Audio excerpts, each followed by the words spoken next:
আও দেখতেই পাচ্ছেন একদম লোভনীয় এঁচড় চিংড়ি রেডি হয়ে গেছে। এমন টেস্টি তরকারি বানাতে চাইলে ভিডিওটা শেষ পর্যন্ত অবশ্যই দেখবেন। নমস্কার বন্ধুরা, আমার চ্যানেলে সবাইকে স্বাগতম। আজ আমি বানাচ্ছি একদম ঘরোয়া স্টাইলে সুস্বাদু এঁচড়ের চিংড়ি। এঁচড় চিংড়ি তো অনেকেই বিভিন্নভাবে খেয়ে থাকেন, কিন্তু আজ আমি আমার নিজের স্টাইলে এই রেসিপিটা বানিয়েছি। একবার ট্রাই করে দেখতেই পারেন, খুবই ভালো লাগবে। তাহলে শুরু করা যাক আজকের ভিডিও। প্রথমে আমি এঁচড়টা কীভাবে কেটেছি সেটা দেখিয়ে নিলাম।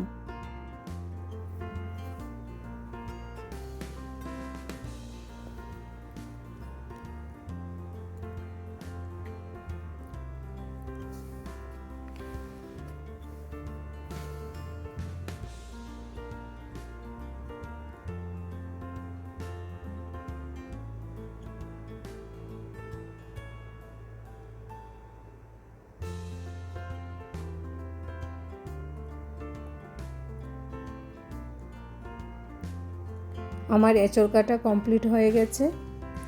এবারে এঁচড়গুলোকে পরিষ্কার করে ধুয়ে রেডি করে নেব।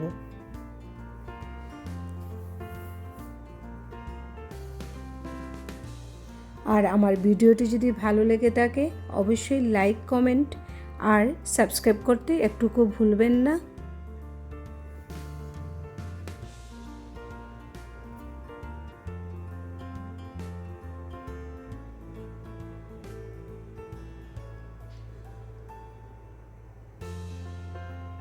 এরপর আমি কড়াইতে তেল গরম করে রসুন, পেঁয়াজ, আদা, কাঁচা লঙ্কা আর টমেটো দিয়ে দিলাম, আর পরিমাণ মতো হলুদের গুঁড়ো দিয়ে দিলাম। এগুলোকে আমি খুব ভালো করে ফ্রাই করে নেব। আর ফ্রাই হয়ে গেলে এগুলোকে আমি ঠান্ডা হওয়ার জন্য রেখে দেব। ঠান্ডা হয়ে গেলে আমি এই মশলাগুলোকে পেস্ট করে নেব।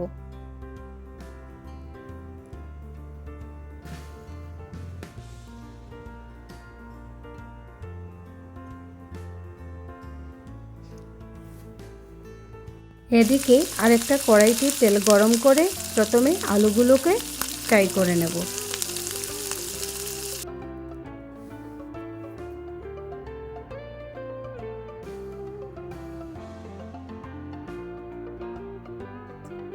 তারপর আলু ফ্রাই হয়ে গেলে তুলে রেখে দেব।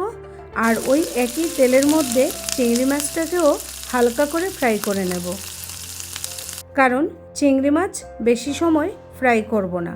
প্রায় 1 থেকে 1.5 মিনিটই যথেষ্ট, না হলে চিংড়ি মাছ শক্ত হয়ে যাবে। আর চিংড়ি মাছ ফ্রাই হয়ে গেলে সেটাও তুলে নেব।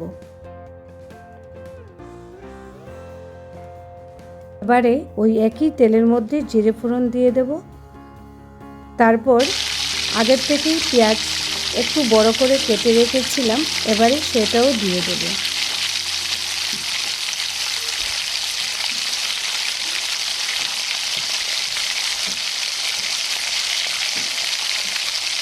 আর পেঁয়াজ একটু নরম হয়ে আসলে তার মধ্যে ধনে গুঁড়ো, জিরে গুঁড়ো আর হলুদের গুঁড়ো দিয়ে দেব।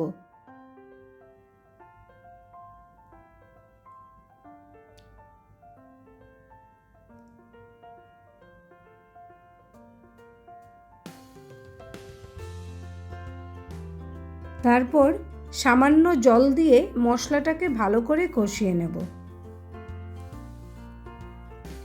এবারে আগের থেকে ভেজে রাখা মশলাটাকে পেস্ট করে রেখেছিলাম, সেটাও কড়াইতে দিয়ে আবারও একটু ভালো করে কষিয়ে নেব।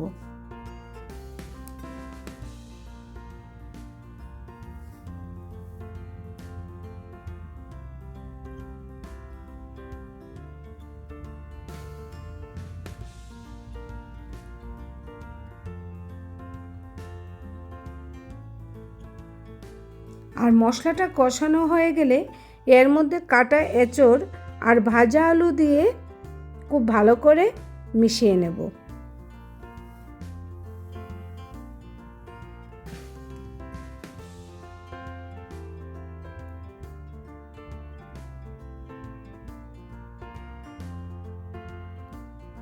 এবারে এঁচড় আর আলুকে মশলার সাথে ভালো করে মিশিয়ে আবারও খুব ভালো করে একটু কষাতে হবে।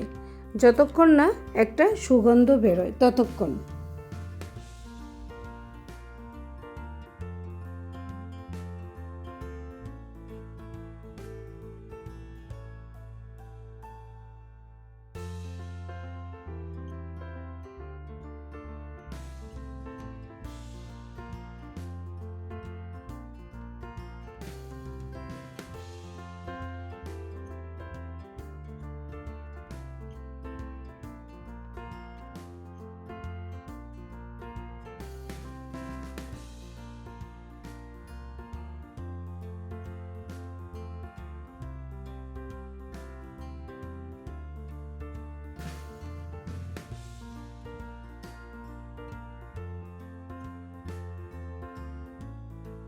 এরপর পরিমাণ মতো গরম জল দিয়ে ভেজে রাখা চিংড়ি মাছ দিয়ে দেব।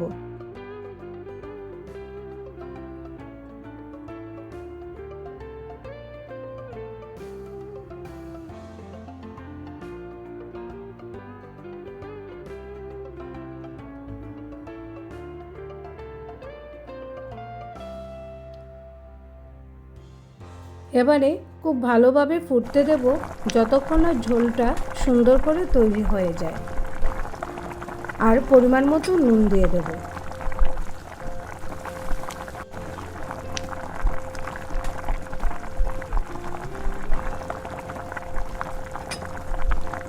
আর এখন দেখতেই পাচ্ছেন আমার এঁচোড়ের চিংড়ির তরকারি একদম রেডি হয়ে গেছে। সবশেষে সামান্য ঘি, গরম মশলা আর একটু চিনি দিয়ে আমি নামিয়ে নিলাম। বেশ, তৈরি হয়ে গেল সুস্বাদু এঁচোড়ের চিংড়ির তরকারি। আর আপনারা অবশ্যই বাড়িতে ট্রাই করে দেখবেন আর কেমন লাগলো কমেন্ট করে জানাবেন।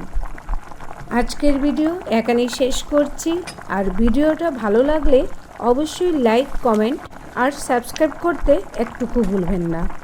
আর আপনাদের সাপোর্টই আমার অনুপ্রেরণা। খুব তাড়াতাড়ি আবার নতুন রেসিপি নিয়ে ফিরে আসব। আপনারা সবাই ভালো থাকবেন, সুস্থ থাকবেন আর অবশ্যই বাড়িতে একবার ট্রাই করবেন। আর সাবস্ক্রাইব করতে একটুকু ভুলবেন না। তো ধন্যবাদ।